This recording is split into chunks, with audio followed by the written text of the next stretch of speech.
All right, former John Edwards aide Andrew Young was the ultimate insider who found himself at the center of one of the most shocking political scandals in American history. And tonight, in part 2 of my interview, Andrew Young, the author of the tell-all book, The Politician, reveals a bombshell that you have not heard anywhere else. Here is part 2. Let's take a look. So we discussed a lot about the tapes and the relationship with John Edwards last night, and you have the sex tape. You say you will never release it? No. Under any circumstances? Unless somebody holds a gun to my head. No. Okay, but not for any financial amount? No, somebody Then offers... why did you hold on to it? Well, I mean, for one thing, it was corroboration of what we were saying. I mean, at the point when this started 2 years ago, you know, the senator had promised me that he was going to come clean and tell the whole truth.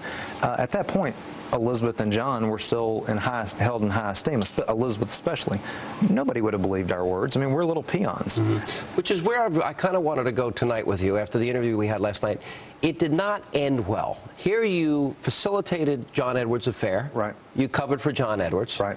You spent money on John Edwards. Right. He never paid you back. Right. Made a lot of promises to you. He wrecked my car.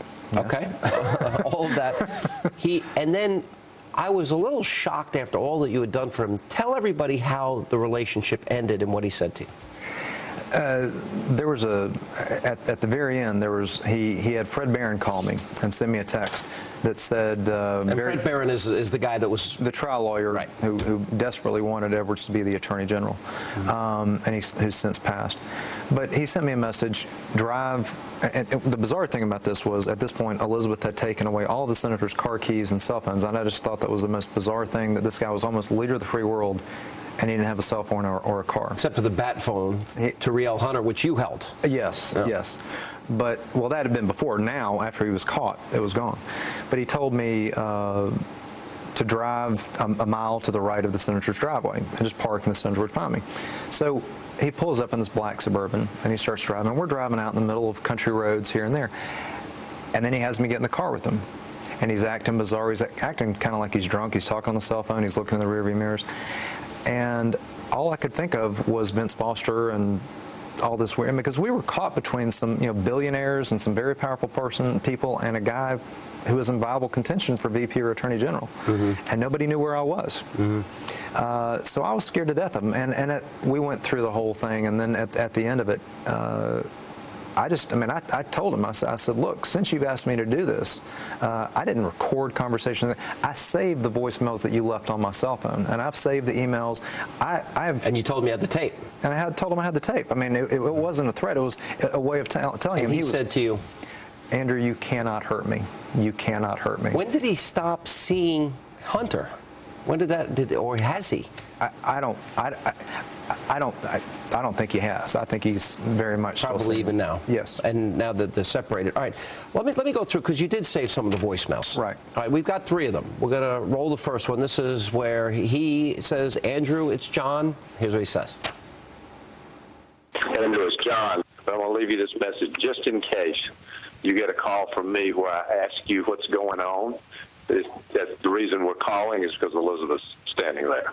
So if I'm calling saying what happened, how did this happen, what's going on, then that's because Elizabeth's standing there with me. Remember that pretty well. Very well. That was the day, either the day he asked me or the day after he asked me. I'm not sure which. So he's telling you to lie. Now, you just said that you don't think he's ever stopped seeing her. I don't think so. Because Riel wouldn't go along with it. Is this a real love relationship? Do you think they'll get married? I don't think they'll get married. I mean, well, I can't speak now because I haven't seen her since June. Mm-hmm. But I can tell you that there was a very special relationship between the two of them. Why would she describe to you all the specific details of their sexual relationship as you describe in the book? I mean, it wasn't just her; it was both of them. Both of them. Yeah. Why would you sit and listen to that? Oh, I didn't. I kept on saying TMI, TMI. Well, she is a very different kind of person. She is very open. You know, she's a new age, you know, very open about everything, way too open. And it was shocking. But when she would start, I would just, for once, they finally had a confidant that knew everything, and they had somebody to talk to. The senator had not had any close friends that he could talk to. All right, we have a voicemail from Elizabeth to you, and your relationship with Elizabeth was not good. And let's roll this tape. Right.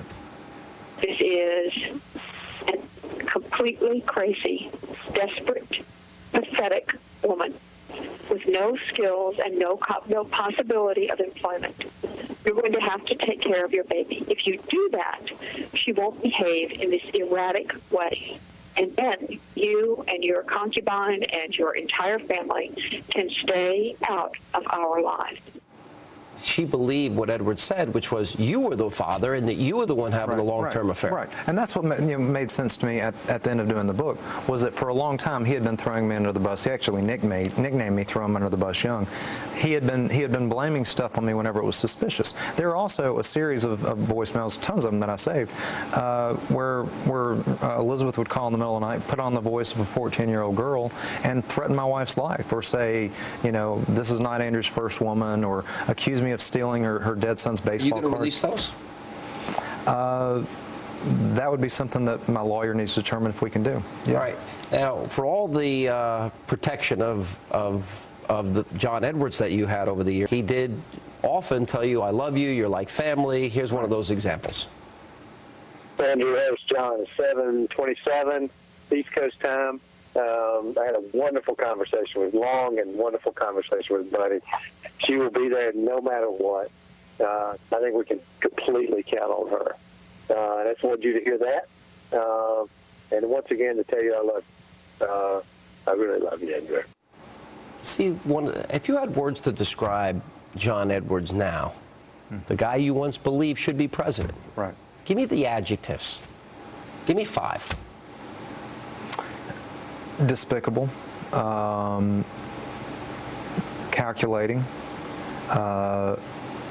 ambitious. This is more of a phrase, ambitious to the disregard of everyone else. And another phrase, loyalty runs 2 ways except for with him.